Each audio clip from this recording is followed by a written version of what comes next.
Because you mentioned hotel management and engineering. So these are the same college or different colleges? This is the same college, sir. We in our campus we have different phases for each course. So Right. engineering is in one phase and hotel management is in another. Right.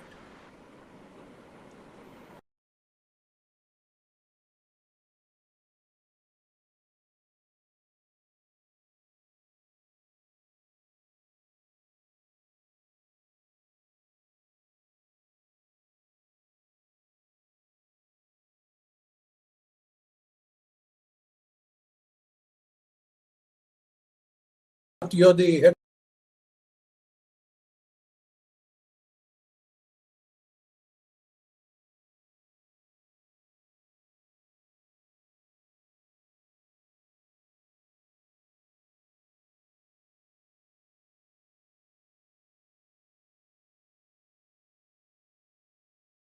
During this event, sir, Raja sir and Ribeiro sir, are you ready? Yes, we are ready. Sir. So, Jai Hind and a very good evening to our today's speaker and to participants. NSS-ATHARVA in collaboration with Public Concern for Governance Trust has organized a webinar on lead to superintendence. Public Concern for Governance Trust is a registered trust founded by Mr. Julio Ribeiro, Dr. R.K. Anand and late Mr. B.G. Deshmukh to increase public participation and activism towards creating a more transparent and efficient governance system. PCGT has previously organized dialogues, workshops, and webinars as requested by the campus ambassadors on issues that are related to good governance and involving eminent speakers and role models in different fields to guide and inspire the youth. Our today's first speaker is Shri VP Raja, ex-IAS officer. After obtaining 2 postgraduate degrees in physics from Delhi University and Columbia University, he joined the Indian Administrative Service in 1974. He has completed MA in Rural Development Planning and obtained a MPhil in Social Sciences. Mr. Raja was awarded the Distinguished Government Administration Award while working as a collector of Satara and as Transport Commissioner Maharashtra. He has a passion for teaching and coaching and mentoring young students. We also have among us Mr. Julio Ribeiro as our second speaker. Ex-IPS officer, Mr. Ribeiro has joined the Indian Police Service in 1953 and rose to be the Commissioner of Police Mumbai from 1982 to 1986. Later, he was promoted as the Director General of CRPF, Director General Police of Gujarat, Director General Police of Punjab, and he has also been the Ambassador to Romania. In 1987, he was awarded with Padma Bhushan, India's third highest civil award. He is a founding member and trustee of Public Governance for Government Trust, Public Concern for Government Trust. After retirement, he has busied himself in social work. He has titled his autobiography, Bullet for Bullet, My Life as a Police Officer. So without any further delay, I would request Raja sir to address the audience. It's always a pleasure to talk to young students, and it's a pleasure. I see so many of you. I'm told all of you, it's over now 108.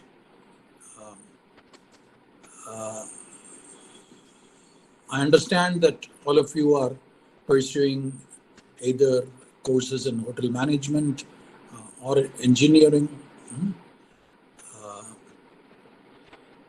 Very nice. And soon you'll be completing your courses, depending on where you are, perhaps in a few years' time. And then you will join some organization. Or you may have your own startup. That is, at the end of the day, you either start working for yourself, have some kind of a startup, or first you join some organization to gain some experience. Now, every organization, whatever it may be,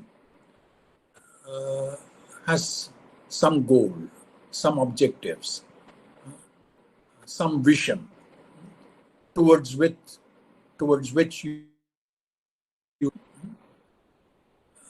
and very soon you will realize that in organizations, part of it you would have realized even in college, it's not really individuals, it is teams which perform. That is, you're working as part of a sometimes a small team, sometimes a larger team of 3-4 people, of 20 people, of 50 people. And then the organization has a certain vision. That vision has been broken down to either missions, and you are part of a team and you are aware of your deliverables as to what you're expected to deliver. You means you with the help of your team. You may be the leader of the team or you may be the member of the team. But the first thing to realize is that you are part of a team. And this is true irrespective of the organization. It may be a private organization, an NGO, a government organization. Both me and Mr. Ribeiro, of course, after finishing our college, joined the civil services, which is also a kind of, you get posted. The moment you become a civil servant, you get posted in various organizations. And once again, it is teams that function. Now, depending on the position in which you are, certain kind of posts have what can be called as, well, for the lack of some other word, I'll say authority associated with it. And because of that authority, people working with you kind of carry out, if you're the team leader and you're occupying a position of authority, people, whatever instructions you give or whatever directions you give, by and large get carried out. In the civil services, there are posts which have that kind of authority. Normally, both in the Indian Administrative Service, to which I belong, and in the Indian Police Service, to which Mr. Ribeiro belongs. Many of our initial posts are like that. That is, whether you work as an assistant collector or an assistant superintendent of police, or work as a collector or SP of a district. These are all posts which carry a certain authority, which means the organization is somewhat hierarchical in nature. And traditionally, because of their authority, whatever the collector says or whatever the SP says, his team of human beings carry it out. That authority gets strengthened because you also kind of evaluate the performance of the people working with you. In the civil services, we have a system called annual confidential report. And the same thing happens in the private sector also. You have this annual appraisals of how we are doing. But the thing to remember is, so certain posts which carry this authority, whatever you say gets done, but there also teams function.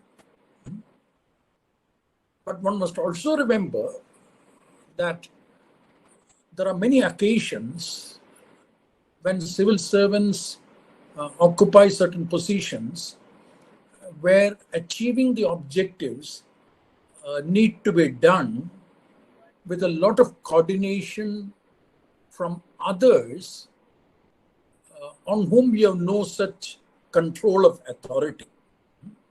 That is, particularly in the IAS, the moment you leave your field jobs, like assistant collector, etc., and come to the secretariat, the nature of authority completely changes. In the secretariat, for example, you have a boss, but a lot of job requires teams coming from various departments on whom you have no direct authority. there is what is called a lot of lateral consultation.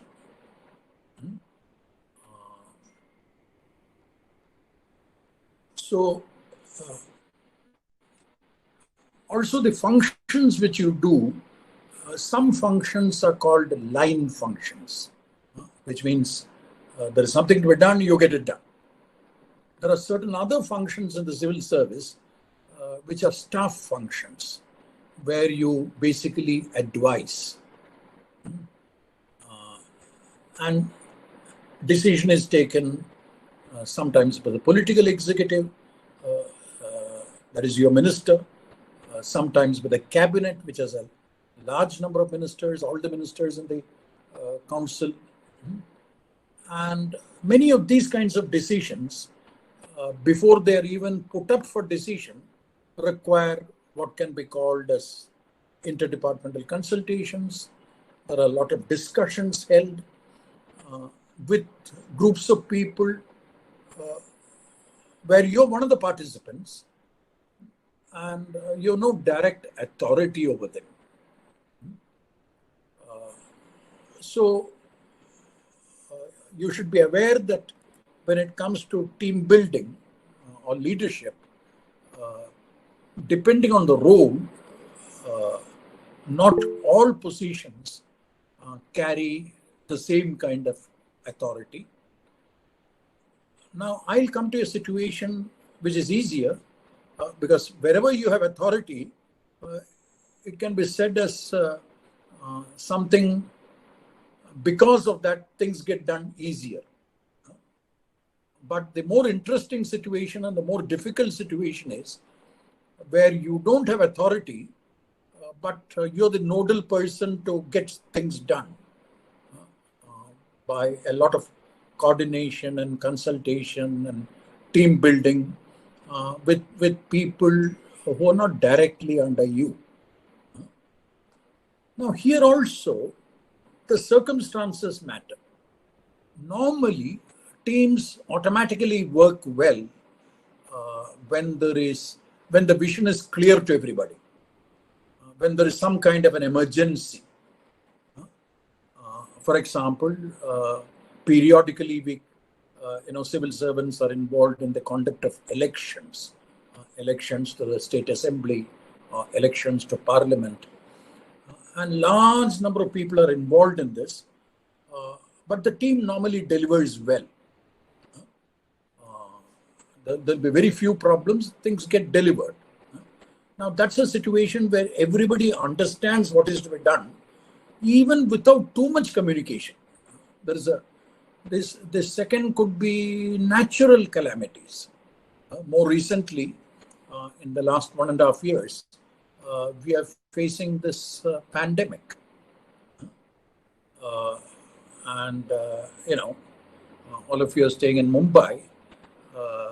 The nodal officer in charge of implementing everything was the municipal commissioner. Of course, the municipal commissioner has a lot of authority, but he can't do all this only using his authority and the fact that the Mumbai Municipal Corporation also has its own hospitals. They have a few hospitals, but they need to involve a lot of others. They need to involve private hospitals. They need to involve contractors for making all these jumbo centers, etc. They need to involve manufacturing organizations. Imagine a situation about 1 year and 4 months ago, when even face masks were not available, PPT kits were not available. Now we have abundant supply of all that. That has been done by a large number of other organizations. Okay, it had its ups and downs, not in Bombay, but in certain other places. We faced this, particularly when the second wave took place. You faced this critical shortage of oxygen. There was a kind of a demand and supply mismatch. But with all the ups and downs, things get managed. Now, that's an emergency kind of situation. And again, this civil service is known for handling emergencies well. In fact, I can say that in India, the ability of the civil service to manage emergencies is actually better than the way emergencies are managed even in the United States of America. And that is because of the system of the civil service. There is a set design. There are collectors who become the head in every district, not only of the department, but of all departments. Coordination takes place. But it is team building and leadership becomes even more important when there isn't any such emergency, but something has to be achieved. That's where your real leadership qualities come out. How does that work? Because again, the first principle is it's teams which perform, not individuals. And team building and leadership are intimately interconnected. A good leader will always be able to build up teams. And who is a leader? If you ask this question, is there a definition of leadership? Of course, you can do a Google search and get various definitions. But I have a very simple common sense definition. A leader is a person who can make ordinary people do extraordinary things for him. That is, somehow, very soon, the leader develops what can be called as an atmosphere of trust, where the people working with him are ordinary human beings. But suddenly, very soon, it takes time, it doesn't happen overnight, the relationship that is made by the leader with the other team of human beings is such that the other members of the team start getting the feeling in their mind that for this person, I will do anything. That is, so I'll repeat, a leader is somebody who is able to make ordinary people do extraordinary things. Because of the faith, the trust, it's something intangible. The most important word in this is trust. I can trust this person. He walks his talks. He's not just telling some prose. He leads from the front. That kind of a thing. Is there a method of developing that? I really don't know. I have seen in my long career, and I'm sure Mr. Ribeiro has much greater experience. He's 20 years older than me. But I have seen very good leaders. I have also seen people occupying positions who are perhaps not up to the mark. Now, if we take India as a whole, some of the outstanding leaders I have met in various walks. I will only mention people who are still alive. Of course, Mr. Ribeiro himself is one. You will hear from him. I know a gentleman called Mr. D.V. Kapoor, who was the person who set up the National Thermal Power Corporation, NTPC. He's an engineer. D.V. Kapoor is an engineer. He also was a civil servant in the sense that he also became Secretary Heavy Industries, Secretary Power, etc. A technocrat who also worked as a bureaucrat. But his great contribution was he was the first chairman and managing director of NTPC, the National Thermal Power Corporation. And today, let me tell you, there are so many others who are involved in electricity. A lot of private players. Reliance is involved in electricity. Adanis are involved in electricity. Tatas are involved in electricity, various others. But go to any of those organizations, the top people in that organization would have been people who had really done their apprenticeship or had worked in NTPC sometime in the past. Most of the current leaders in the electricity sector, even in the private sector, are people who were groomed and brought up in NTPC.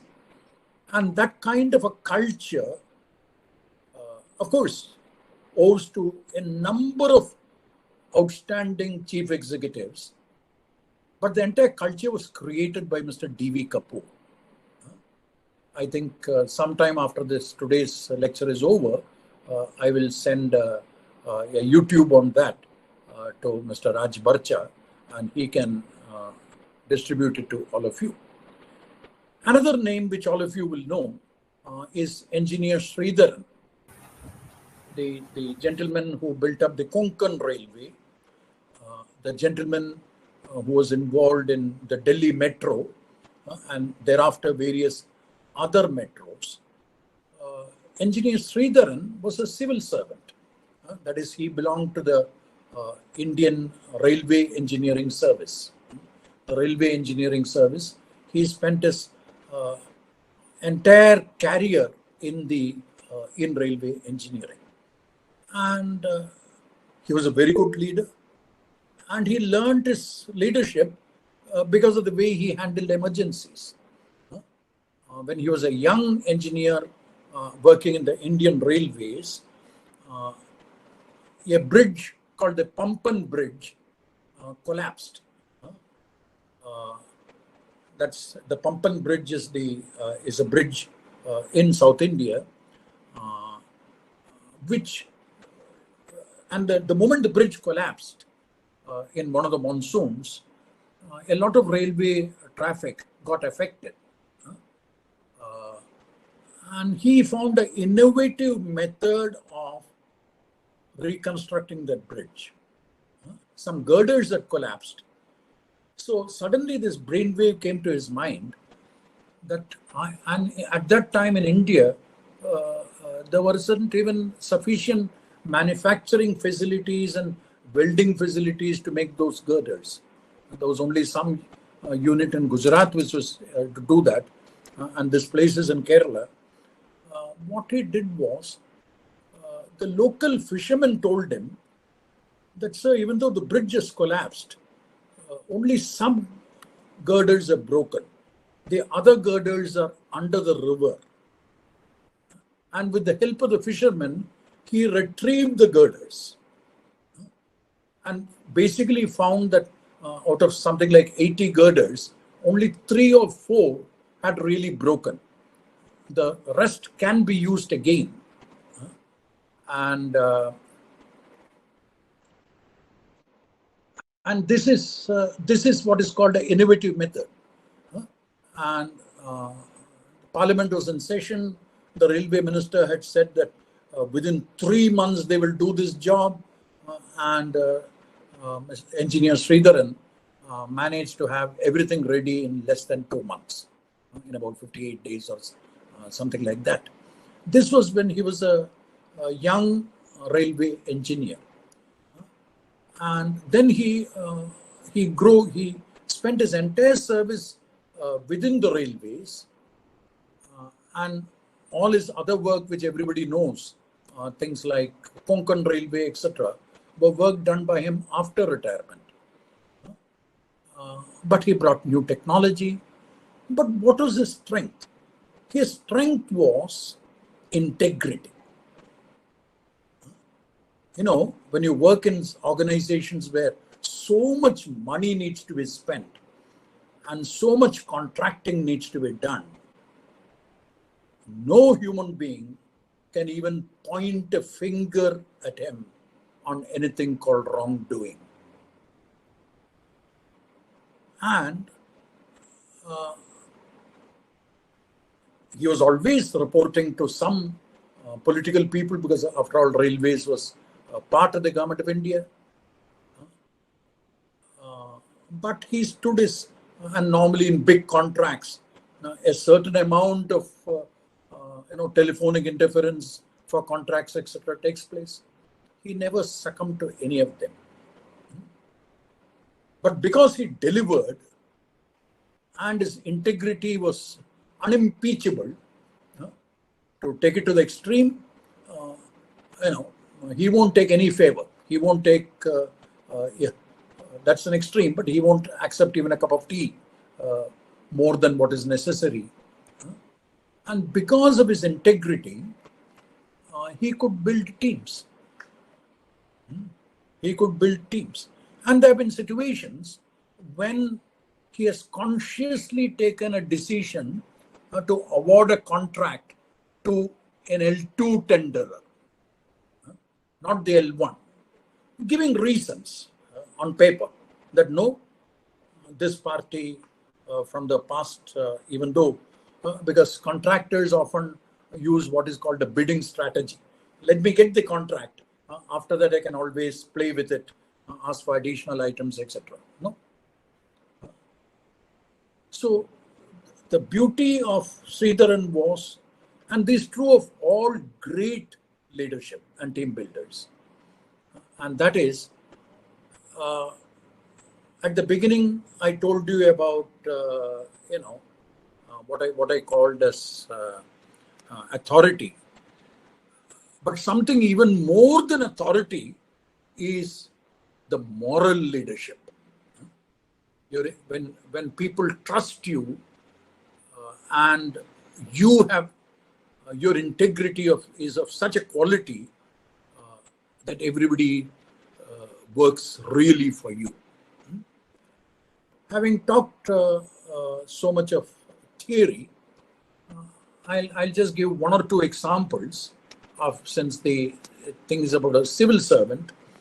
I have a lot of examples of civil service. I will restrict to one example, which I think in some previous talk some months ago, Mr. Ribeiro would have already heard it, but I think it's a good example. I was working as the CEO of the Zilla Parishad in Alibag.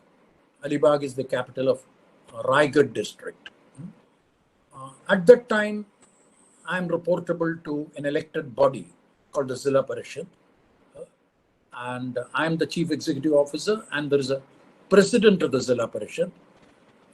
The president of the Zilla Parishad was from the Peasants and Workers Party, and his name was Mr. Prabhakar Patil. He is no more. He passed away perhaps about 10 or 12 years ago. His educational qualification was he was only 4th class pass, but a very good leader. Now let me come straight to the issue which we faced. I was CEO Zilla Parishad during the years 1978-79. Now, in the year 1979, there was and in Alibag, or that entire Konkan area, the Raigad district, the most important crop that is grown is paddy. Like right now, it has rained. Paddy crops is what you'll see if you go down the Konkan area. Paddy has been the main crop in that area, and paddy cultivation. That particular year, paddy got attacked by a pest called the stem borer. In Marathi, it is called Kod Kida. Kod Kida is a pest, stem borer. And what it does is, it bores through the stem from the roots, from the soil, eats up the grain inside that, what do you call it, the husk. Everything looks nice outwardly, but the moment you harvest the crop and you open the husk, there will be hardly anything in. There will be some powder there because all the rice would have been eaten. Such a massive attack took place, and this spreads. The beauty of the stem borer is, after it has attack the paddy crops in a very bad fashion, it transforms itself into what is called the pupil stage. And then remains in the stub of the paddy, the stub of the, in the roots in the soil. So once the harvest is over, if you don't take out the stubs physically by hand and burn them, it will remain in the soil. And next time when you plant something, once again from the pupil stage, this will come back to the larval stage and attack the fresh crops. So one had to do something, one must find a permanent solution. And the permanent solution is to physically take out all the stubs after the harvest is over. That harvest is ruined. You may get 20% yield instead of the normal yield because of this. But you have to take out the stubs and burn them. But the further problem is, if one or two farmers do it, it's of no use. The entire village must do it. It's not sufficient for the entire village to do it. It is necessary for all the villages to do it. That year I remember the entire taluka of Pen, Panvel, Uran, Mangaon, the northern part of the Raigad district was completely infested. Khalapur, Sudagar, all these places were infected with this thing. So government of Maharashtra sanctioned a scheme, very simple scheme. If people take out the stubs and bring, let us say, 1 ton of stubs, they'll get paid for it. Simple scheme. But how to implement it? And I remember it was implemented by myself as the CEO of Zilla Parishad and Mr. Prabhakar Patil, the president of the Zilla Parishad. And when I was introduced, Parth had mentioned about my qualifications, MSc in physics and MA in various things. Along with this 4th class pass president of the Zilla Parishad.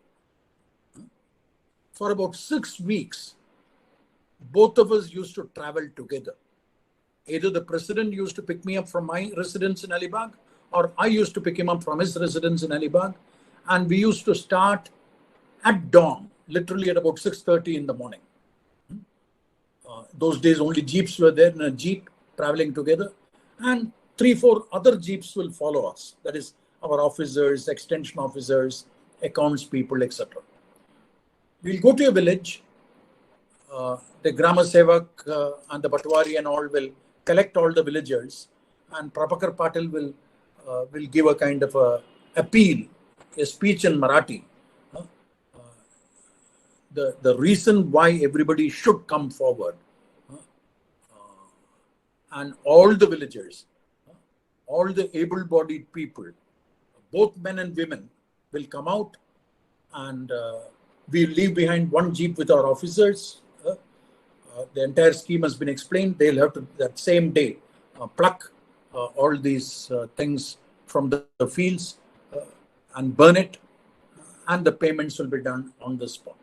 After organizing that, we move on to another village. So we used to cover on an average 5 to 6 villages in a day. In between, have a meal with the villagers somewhere during lunchtime. And then after sunset, have another meal somewhere else. So basically the working hours was sunrise to sunset. And then come back to Alibag from wherever we are and reach by 9:30 or 10 o'clock. Next morning, 6:30, it again starts. Excellent team building. This work, it would have been impossible for the officers with me as the chief executive achieving this. It also would have been impossible for Mr. Prabhakar Patil and his political team to achieve it on his own. Not merely that. During these travels for 6 weeks, every day, 7 days a week, I was literally spending 12 hours with the President Zilla Parishad, when he's not speaking in a village, I'm traveling with him. We are traveling together in a jeep and talking to each other. So at that time, I found that this gentleman, who is fourth class pass, was so thorough with various kinds of literature. He knew, the entire background of the political situation. He knew not just Shekha Paksh. He knew the writings and thoughts of Karl Marx. Everything learned through discussion, not by attending a school. I can say without any exaggeration that I learned as much from Mr. Prabhakar Patil during those 6 weeks as I learned from some of the Nobel Prize winning professors of physics at Columbia University in physics, under whom I had taken courses. So, and that had a huge impact on me. That is, before this job as a CEO Zilla Parishad, I was very proud of my academic achievements. I used to feel that, okay, outstanding academic achievements from good branded colleges, St. Stephen's College in Delhi, Columbia University, which is a Ivy League university in the US, then having got into the IAS. What more do you want at the age of 26, 27? But this experience of working as CEO Zilla Parishad, 1978-79, changed me fantastically. Because I learned you can learn from everybody. Everybody has a strength. Sometimes you don't get that opportunity. And this kind of an opportunity came. Otherwise, you kind of interact with people, for a purpose. Otherwise, don't really get to know people that much. And this had a very, very positive effect on me as a person. I can say that my abilities of team building improved a lot after this 2-year experience working as CEO Zilla Parishad in Alibag. That is the ability to look at strengths of human beings, not merely the qualifications and backgrounds. And everybody has a strength. I've often asked myself this question, of course. As I said, this experience helped me a lot. And I can say without any hesitation that this 2-year experience transformed me and improved my team building abilities. I was not looking always for people similar to me. One could work with very, very dissimilar people. Some people who are articulate, some who are not articulate, some who are introverts, some who are extroverts, some, who don't speak much, others who are blabbering all the time. There are a variety of human beings, but all of them are gems, if you can look for strengths in them. I'm often asked this question at this age as to is there any advice that I can give to youngsters? And my tentative answer is there are 4 kinds of skills which you need to continuously assimilate. And these are all till death. I'm continuing to learn. One is the subject matter skill, which is what you're studying. You said some of you are doing hotel management, many of you are doing engineering. So you're learning some skills. If you're a mechanical engineer, you must be learning everything pertaining to that subject. Similarly, every subject, electrical engineer. So you're learning a lot of subject matter. And the subject matter itself is undergoing so many changes.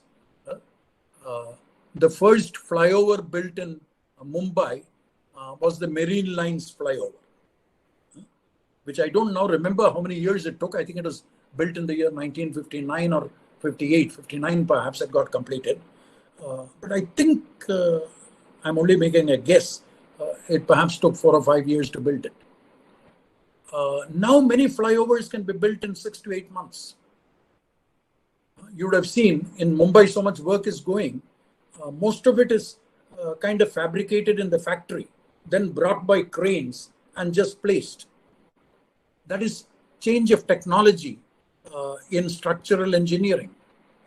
So in every subject, changes are taking place. You need to be up to date on that, even after you finish college. That is the subject matter skill. Subject matter skill is essential, but not sufficient. Along with that, you need to cultivate interpersonal skills, the ability to get along with people who are different. That's the kind of skill which improved in me after my interactions with Prabhakar Patil, much after leaving college while working. Luckily, it happened when I was still young in service. But the ability to get along with people dissimilar from you. Along with that, you need to pick up a skill called the conceptual skill, which is the ability to look at a point from a variety of points of view. From a variety of points of view. You may agree, you may disagree. You may have a point of view, but you should also develop the ability of looking at the same problem from very many other points of view. That's the conceptual skill. And finally, practical skills. Of course, during our days in civil service, we had to learn horse riding because we belong to a generation. Of course, that is not very useful even during my service days, but the entire system was that when there were no roads, etc., the saying used to be, you need to be on the right side of your bosses and the left side of your horses. Because if you try to climb a horse from the right side, it will kick you. And you can't visit remote areas where there were no roads unless you knew how to ride a horse. But today, obviously, you should know technology. You should learn more of it. That is, now we are in the midst of a fourth industrial revolution with this machine learning, artificial intelligence. I know all of us have a smartphone, but at least in my case, perhaps I use only 10% of its capabilities.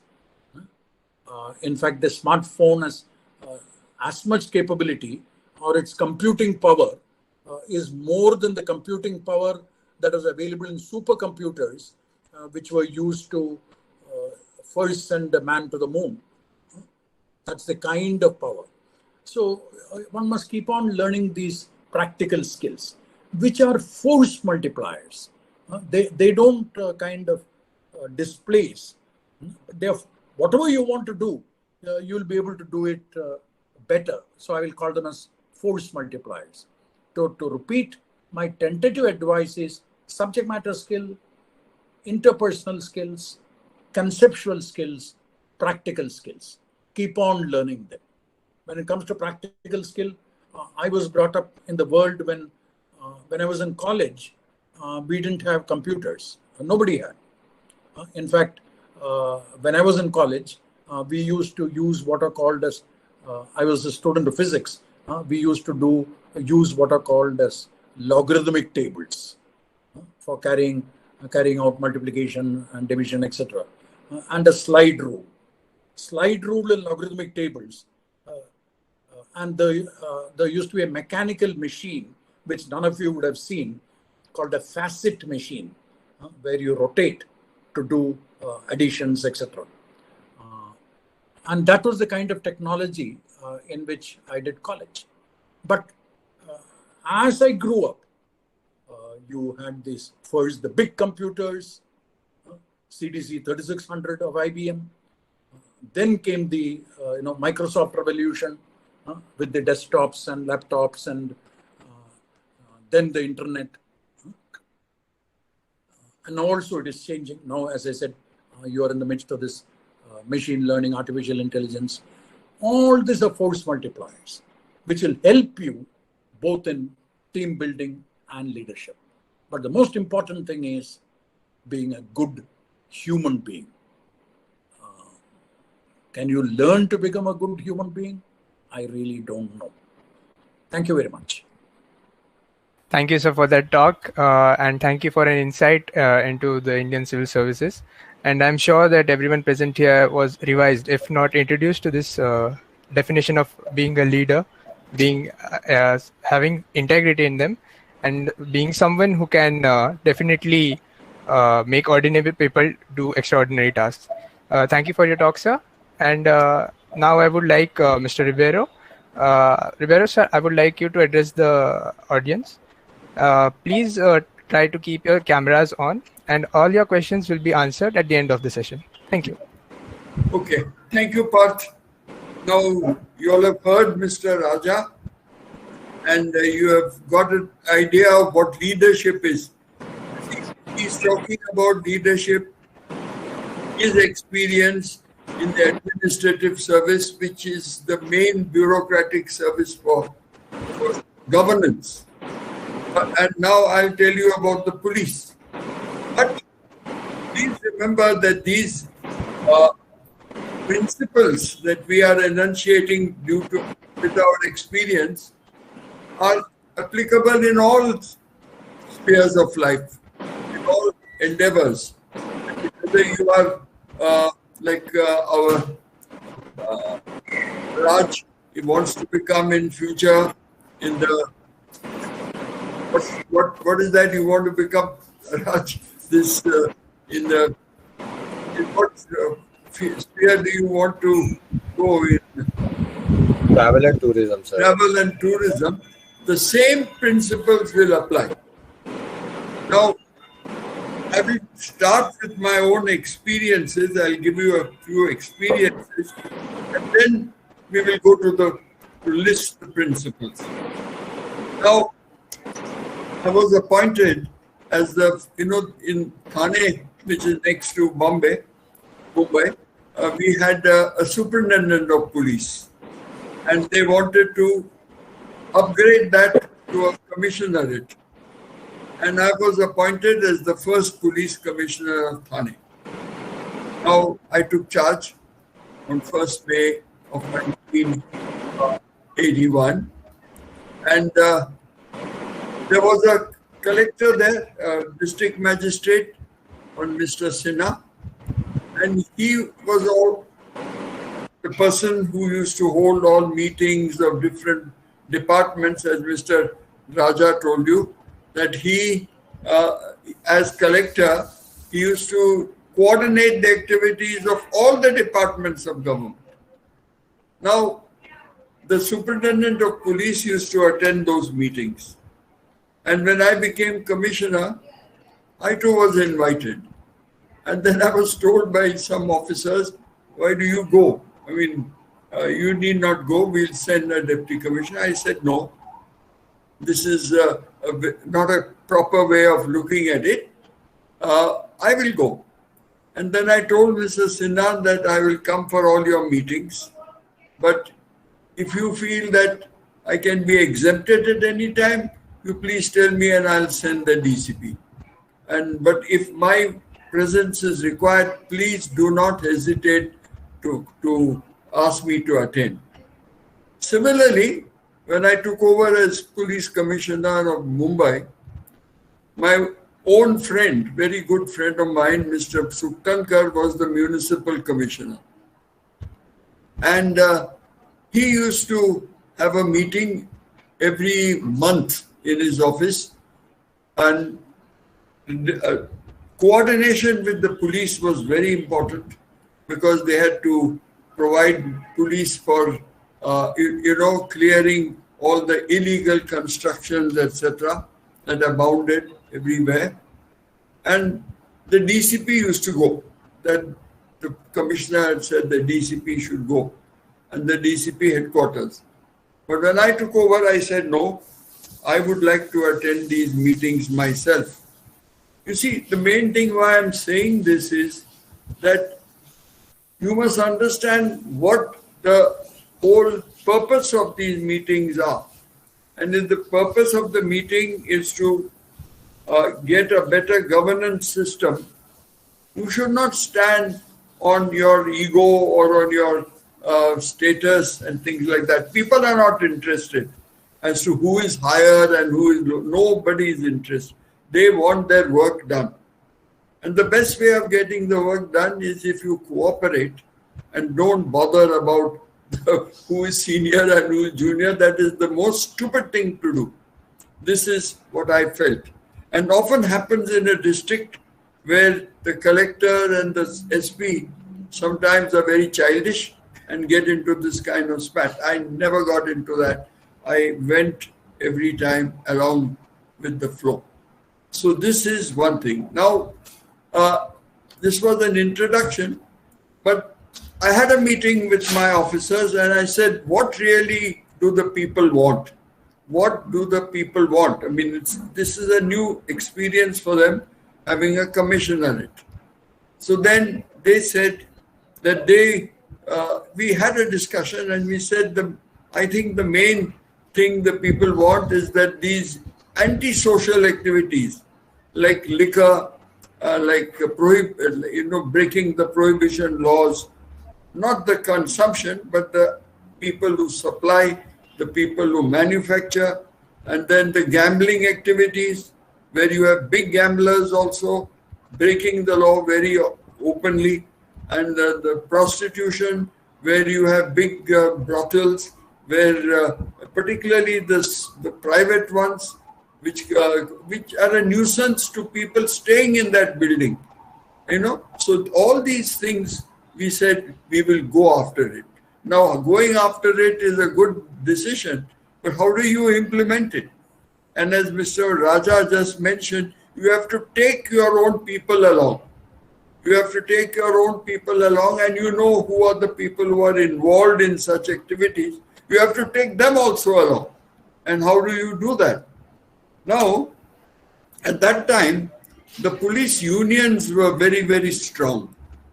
The policemen's union, I mean, at that level of the police stations, there used to be the policemen one of them who represented the union in every police station. He refused to wear any uniform, refused to do any duties, but he sort of instigated the others. So, well, I decided to tackle them. So I called them all. I said, look, I know what troubles you. You all say that you are against corruption, you are against this. I know that you perhaps have a difference with your own inspectors, the people who are in charge of the police station, about the distribution of what we call the haftas. That is the amount of money that the police station collects on the sly from all these illegal traders. And I said that you have that. They said, no, we don't. We have no such this. We are against all that. I said, this is what I want to know. You are against all that. I knew they weren't. They wanted more share. But I said that, look, I'm not a young chap who has just joined the force. I've been here for over 30 years, so I know what is ailing you. But let us start dismantling all these liquor and gambling dens. Do you agree? They said, yes, we do. So I called every month for a group of officers and men, 1 inspector, 4 sub-inspectors, and about 30 men would all be called for a refresher course. Every month I had a refresher course. And they came from different police stations. And in the mornings we had lectures by different people, including students and people working in the factories, and people at the religious side. Also, I called Mother Teresa once. She was passing through, and there was a Jain Muni who was also visiting from America or somewhere. I called him also to give you a little spiritual kind of talk. And finally, in the afternoons, we would devoted totally for raids on these big dens, not the small ones. The small ones are of no use to us. I remember one huge raid which I myself accompanied them to have a look, which was in Ulhasnagar, where one big local Sindhi Gunda, very big, and he had been running a big gambling den, and he had built his own place. I mean, it was really done so openly that it was a clear defiance of all law.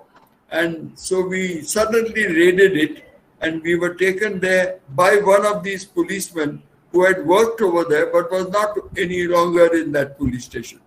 And he took us directly there. He knew everything as to how it was being done, and we raided it. We not only caught them all, but we also took charge of that place because nobody claimed it. Nobody, when you ask who owns this place, nobody said because it was built illegally with the help of the municipality. So we said, all right, this is a good place for us to hunker down. And we had our SRP unit, which normally has a problem of accommodation. We got excellent accommodation, and we put it there and kept it there. In fact, one rascal of a journalist who used to always write his own paper, he had his own paper, and he was a yellow journalist, and he would always complain and give the copy of the paper. And I said, all right, now we have taken it over. And he said, how long are you going to? He didn't want it to be done. He only wrote those things so that he could extort money. So this is the normal problem. Now, I come to Mumbai. From Thane, I was appointed in Mumbai. Mumbai was a little more difficult to handle. In Thane, oh, sorry, I forgot to tell you that we handled the actual place from where liquor was distilled, and huge amounts were sent to Mumbai, and that was the leper colony. Now, the leper colony was, there was one Mrs. Suktan, I forget her name, but she was a very socialite, and she was very well known, and she also did social work, and she helped these lepers to see that they had a living, and the living was on liquor, distillation of liquor. So when I had it all removed, and we kept on, they watched for some time, because very often the police knock out something and then they increase their takings and their haftas, and they allow it to start again. But since nothing of that sort happened, then they were very worried. And then they first tried to storm me when I was moving in my car, but I didn't bother. And then they complained to that lady who phoned me and said, Mr. Ribeiro, you must stop this nonsense. I said, what nonsense, madam? And she said that, why are you stopping their I said, this is an illegal thing. You should do it in a legal, you give them some legal way of existence, not illegal things, which are causing a lot of criminality and disturbing the whole atmosphere of the city, not only Thane, but also of Mumbai.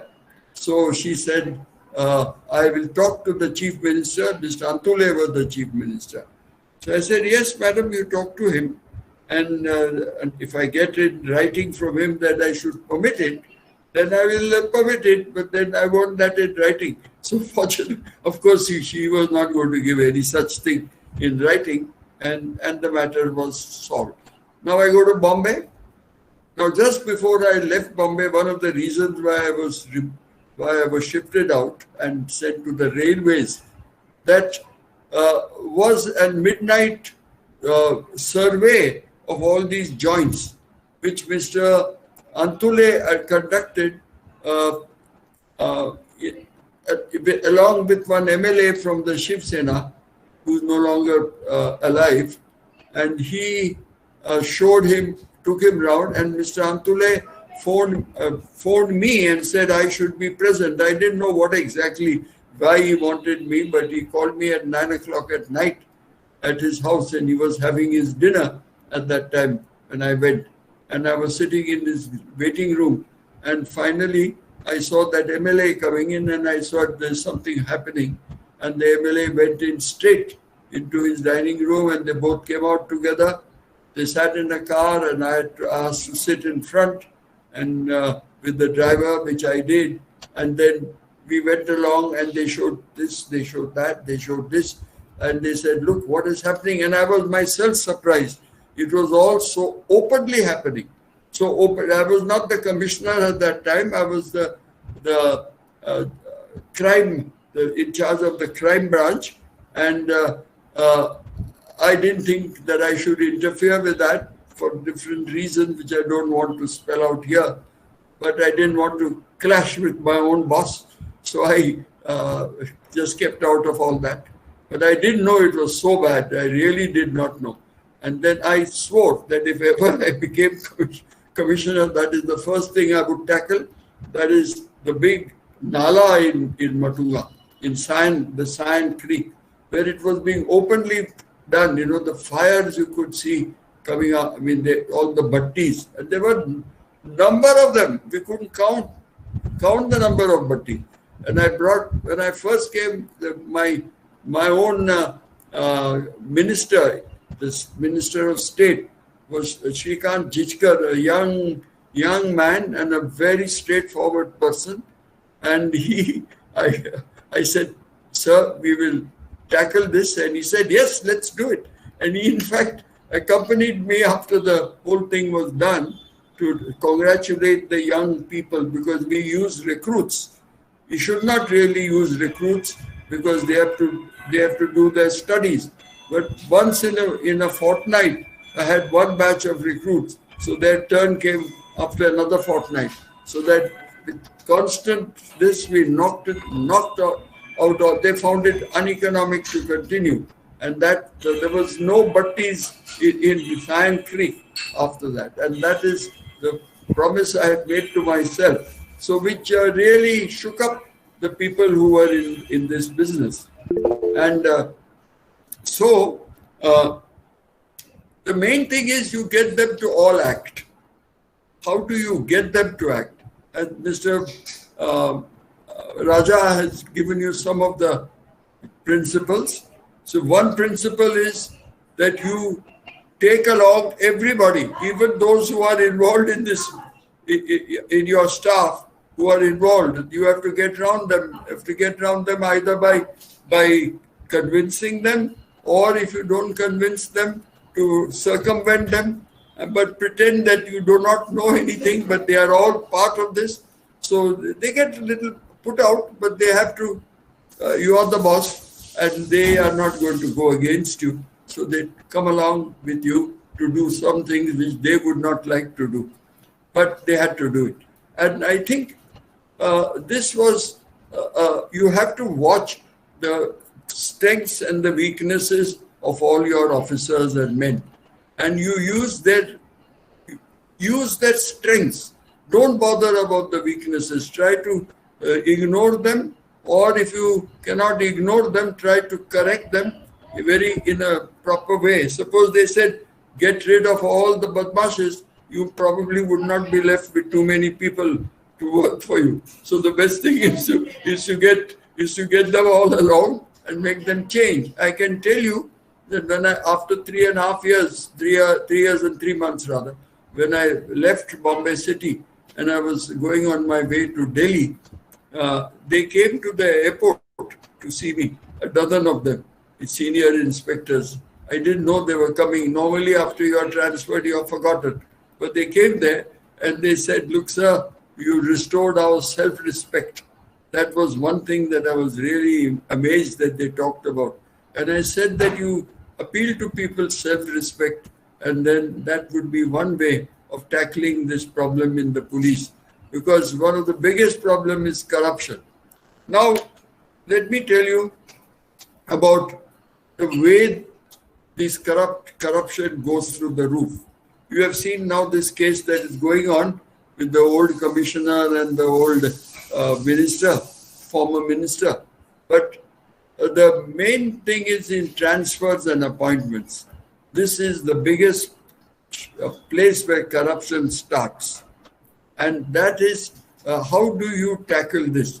Because a lot of policemen are very dissatisfied because only certain persons get the places where they can make money and others cannot get that. So they feel that they are unjustly dealt with. Now, you have to be just to everyone. You can't really... One thing is you reduce the scope for corruption. The gambling activities, the liquor activities, the prostitution activities, these have to be kept under control. What I did was I called the representatives of various ranks and I spoke to them. And I said, I know that you all go to the Mantralaya and I'm not going to accept any such recommendations from there, so you are wasting your time. But you come to me. You want this post or that post, you tell me, you come to it, but you should be marked. Every Friday I would see them. And I said, every Friday you are free, 10 of you have to come in together. So there are witnesses everywhere. And I would question them, why do you want to go there? What is the purpose? Tell me your reason. And usually I allowed it. And I said, look, I don't believe your reason, but if you say that you want to go to the anti-gambling squad, well, I'll let you go there. But if the gambling increases and I know that it has happened, I will transfer you to the furthest place. Do you know, I never had any trouble after that. In fact, I had no complaints at all because after I gave them the posting that they wanted, as well as the warning that I gave them, things improved considerably. I'm not saying it because I was the commissioner, but because I know the people said it. The people themselves. I'll tell you which person told me this. Now there was you might have heard of him. Now he is no longer heard of because he died. It was Dr. Datta Samant. He was the head of that trade union. He was a regular MBBS doctor. And I think his clients, his heart went out to them. A lot of them were poor people, and he always felt for the poor. And then he started this union, and he left his medical practice. And he was very powerful when I came to Mumbai city, and he had called the textile strike. All the textile mills were all closed because of his strike. Now, this gentleman one day came to my office, and the policemen who were all around, they said, sir, three of them came, sir, Datta Samant deta hai. So I said, you dete na, let us see what he wants. And I thought he was going to quarrel with me about something or other. But actually he came to thank me. And I was surprised that he came for that. He said, my workers' wives have sent me. The wives of the workers, my union members, they said that you have reduced the liquor supply as well as the gambling dens, and they are thanking you, and so I have to come and thank you. And they want me to come and tell you that please continue this. We do not want this because our husbands now come home, they bring their salary, so which was very difficult before that. So this was one thing, another thing I must mention about Datta Samant, it's a very interesting story. Mrs. Gandhi was the Prime Minister, and she had come and she was visiting, she had some function at this place, at Shanmukhananda Hall in Matunga. And she was to go from there along the certain road to another function in South Bombay. Now, the DCP of that area was Mr. Y.C. Pawar, who was one of those fiery DCPs.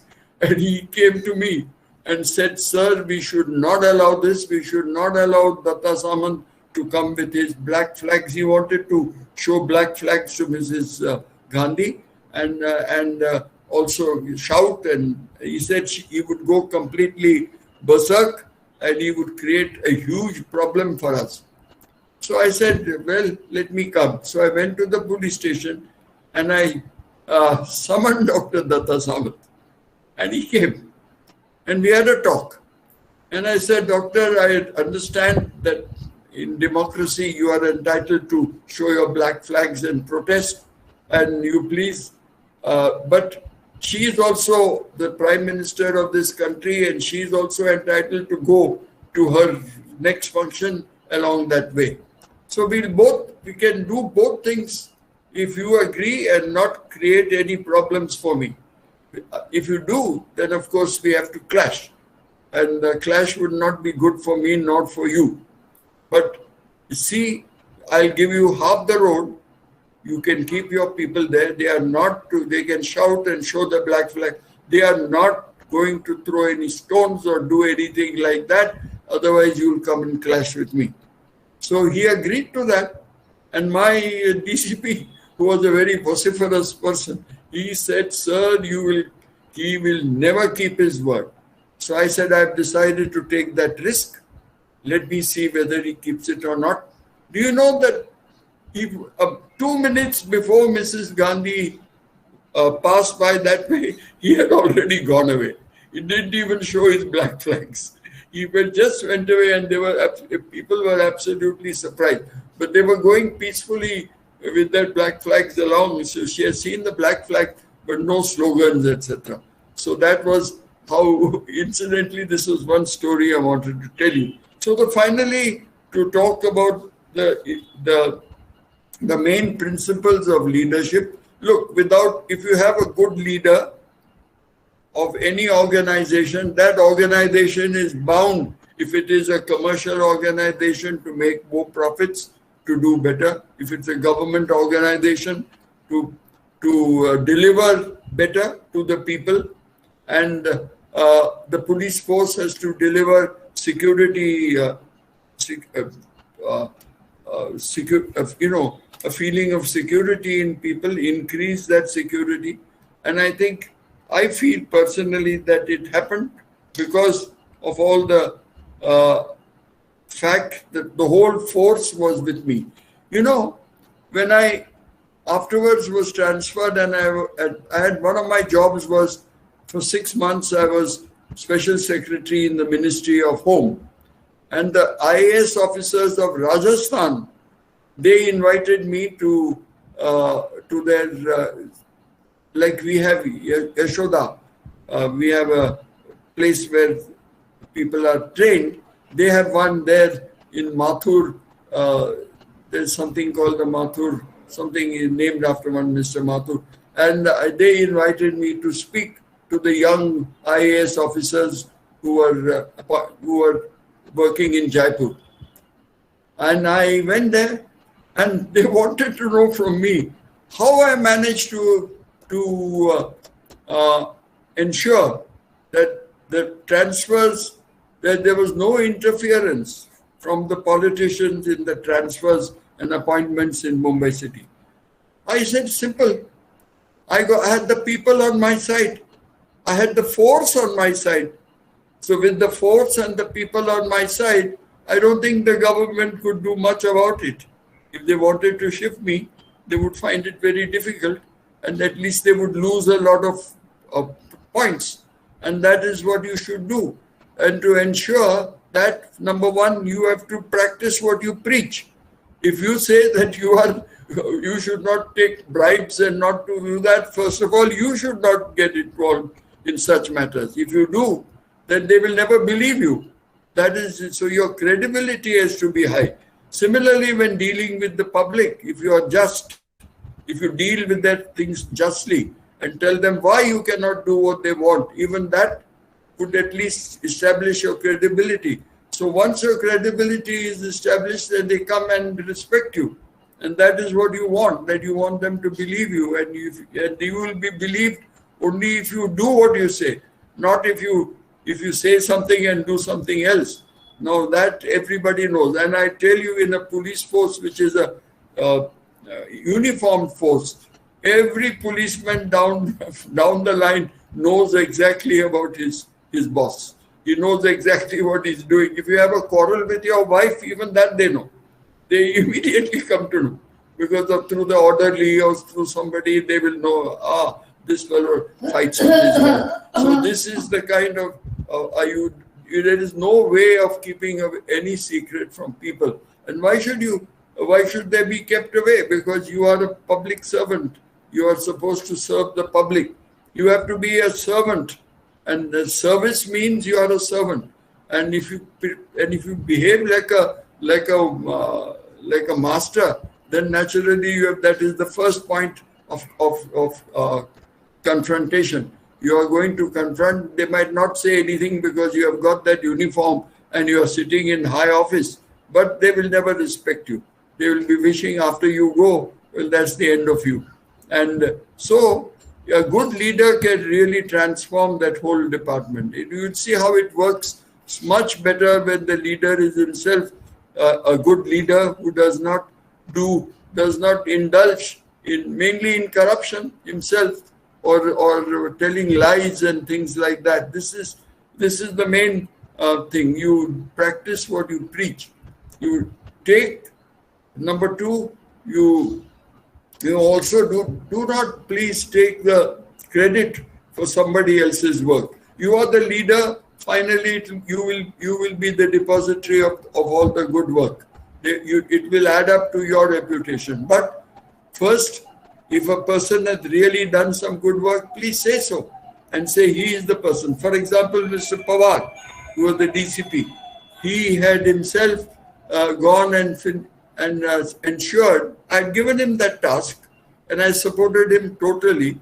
There was a big gang leader, a big criminal gang of Vardharaj and Mudliar, which he single-handedly destroyed.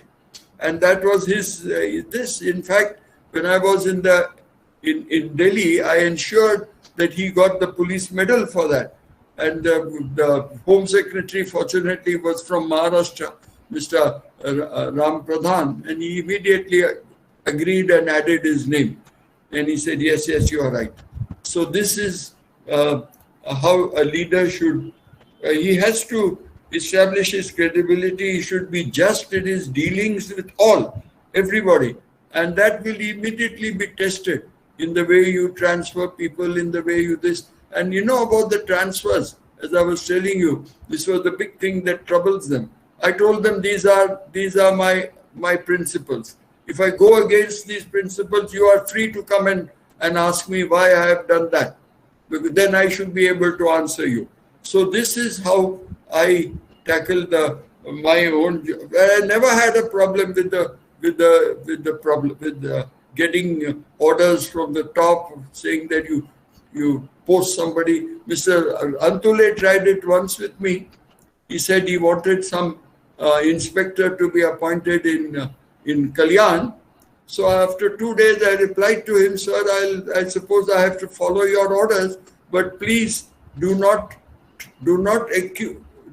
point out to me for any problems that take place there. It's just a simple line that I read. Why should I be responsible when he is posting his own man? Because his own man is obviously coming to make money, and I'm not able to question him. He has to be responsible to me.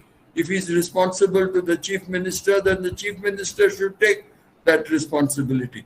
In those days, it was possible to make those assertions and get off with it. And Maharashtra, I feel it is still possible. But I don't know about the center. So this is how you have to deal with people, mainly with people, with your own people. The main leader is the one who is able to handle his own force, the people who work for it, who work for the organization. If you are able to take out the best from them, I think that you will succeed, and that you will soon learn on the job when you go into the market, into the job market after you finish your courses. Thank you so much for hearing me out.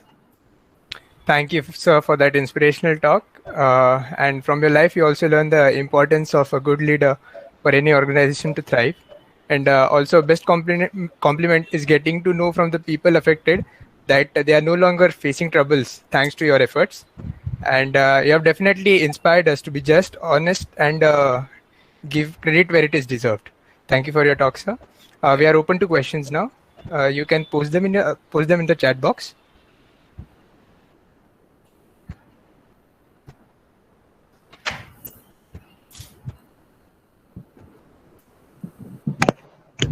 Okay, so the first question is, being an UPSC aspirant, I would like to know how the exams and preparation for it was back then during your time. Can you share your experience, please? Who? What is? Sorry, I didn't hear. Mr. Raja, Okay, sir. is it for whom? For whom was it? Sorry, sir. What? Can you? Somebody came with some telephone. Okay, sir. I will repeat again. Yeah. Okay, sir. Being an UPSC aspirant, I would like to know how the exams and preparation for it was back then during your time. Can you share your experience, please?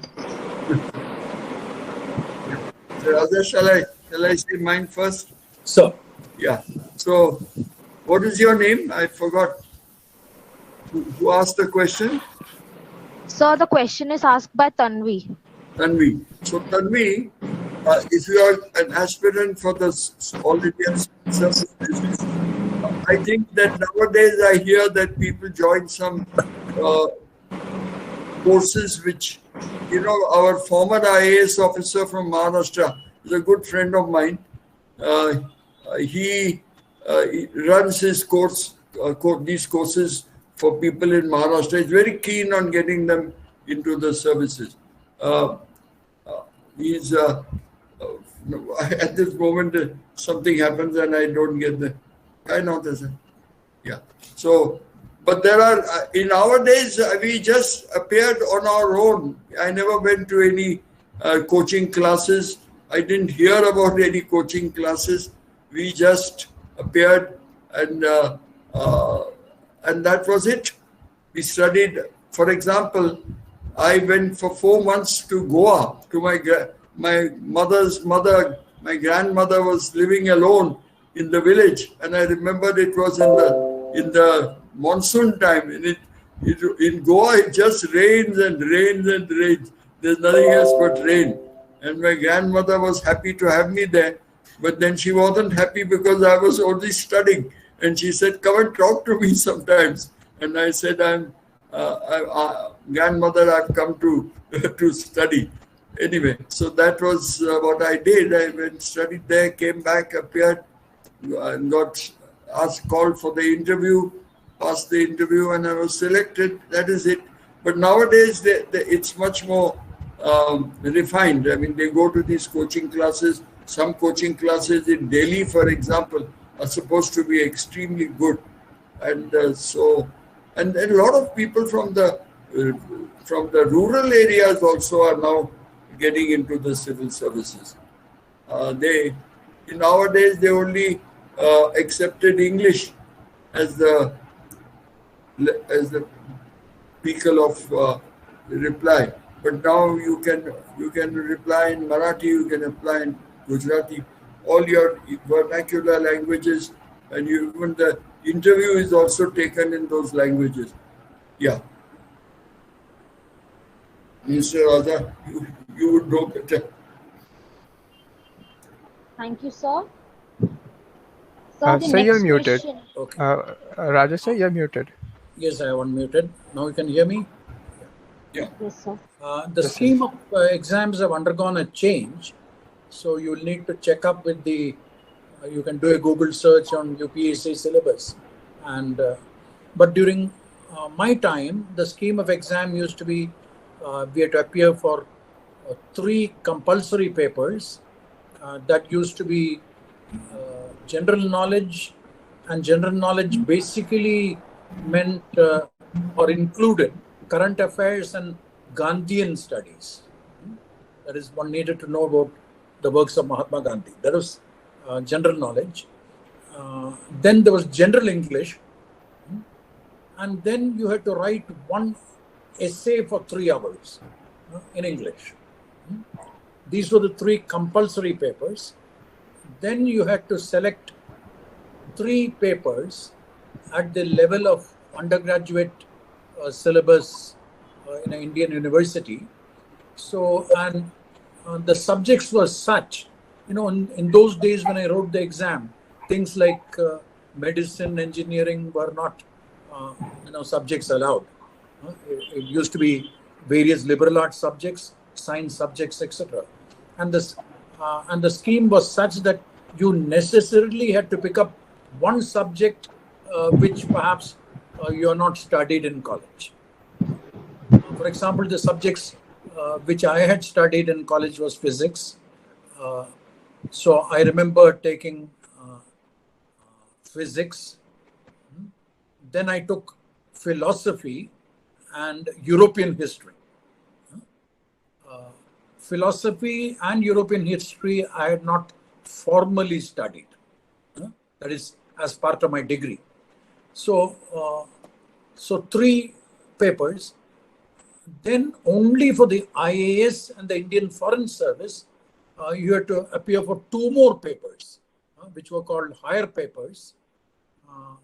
And in my case, I took higher physics and a paper called epistemology and advanced metaphysics, which is higher philosophy really.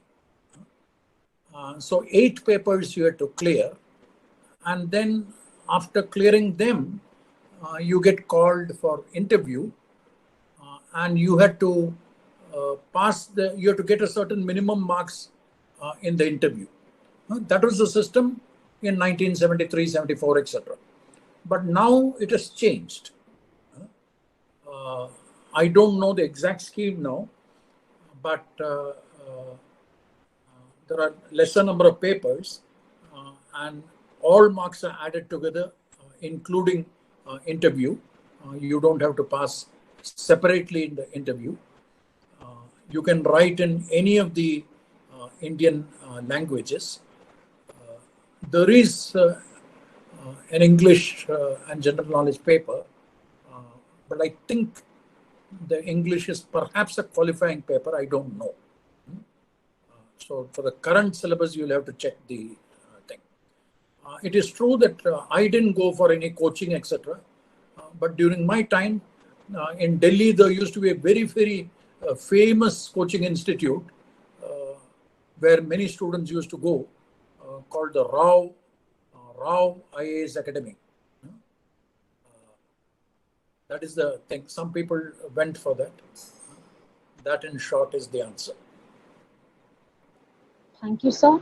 The next question is from Yash Kakkar. He is asking, do really politicians pressurize over decision-making process once they become officers?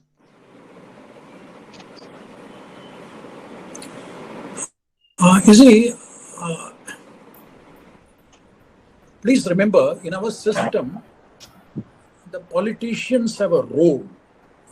Our entire constitution is based on the fact that you will be finally governed by a council of ministers, and the council of ministers must enjoy the confidence in the Lok Sabha or the Legislative Assembly, if it is a state. So the entire system is that the elected representatives of the people have a role in the system. So as officers, not merely your minister, MLAs, MPs, even when you're in district, the Zilla Parishad people, as well as the MLAs, do talk to the officers, do bring various issues to the notice. So receiving telephone calls from them, they're visiting you in your office, these are normal, and that can't be called as pressurization.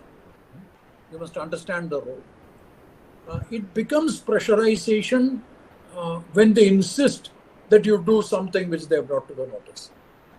My own experience has been that you hear them out very patiently and then tell them that you will look into the matter, and you sincerely look into the matter.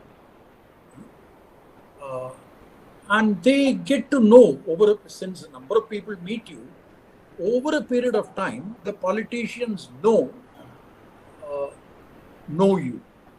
And my general experience is, as long as you take decisions which are fair, impartial, and the politicians believe that you're politically neutral, you don't get into problems.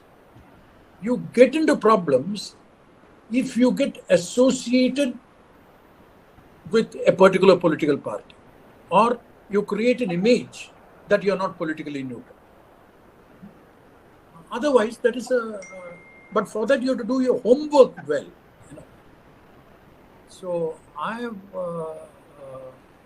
not faced this as a problem. Of course, I have faced a few situations where irreconcilable differences took place. When that takes place, you are transferred, but with no bad blood.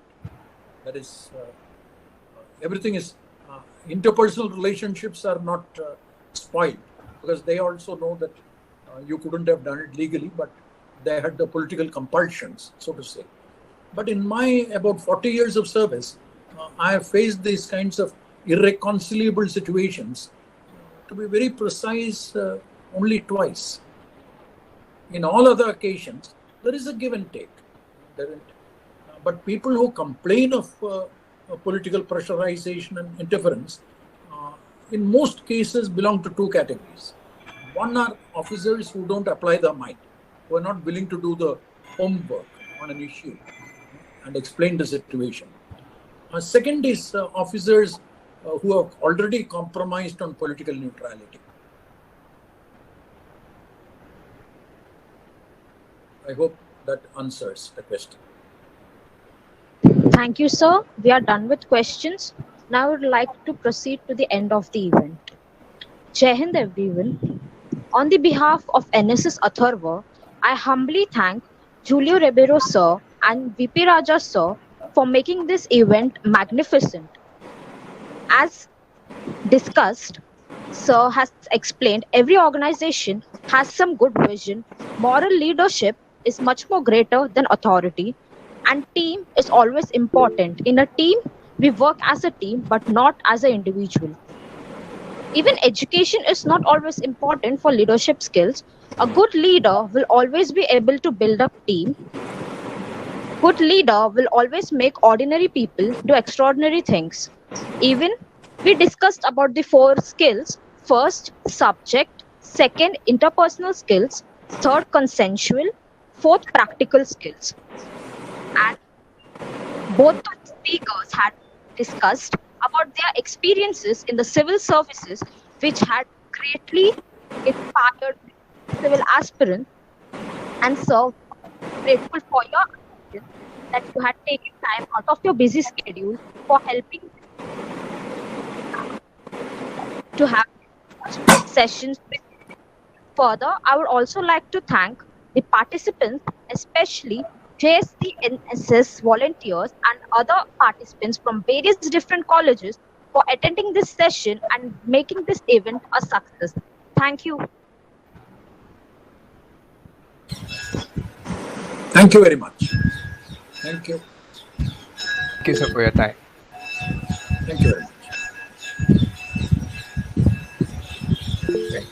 I think we can